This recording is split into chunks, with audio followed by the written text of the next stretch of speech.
Bathroom വാട്ടറും പിന്നെ washing മെഷീനിൽ നിന്നിട്ട് വരുന്നിട്ടുള്ള ആ വെള്ളവും കൂടി ചേർന്നിട്ടുള്ള വെള്ളമാണ്.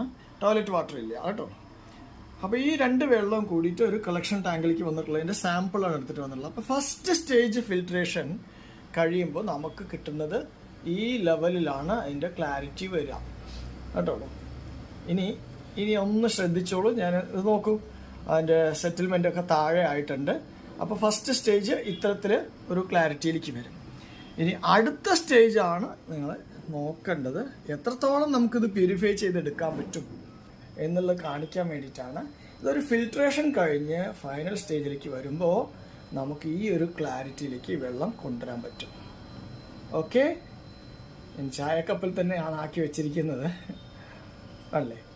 എന്ത് ക്ലാരിറ്റിയിലാണ് അത് വരുത്താൻ പറ്റുക എന്ന് കാണിക്കാൻ വേണ്ടിയിട്ടാണ് ഇപ്പോൾ ഈ വീഡിയോ കാണിച്ചു തന്നിരിക്കുന്നത്. ഓക്കെ.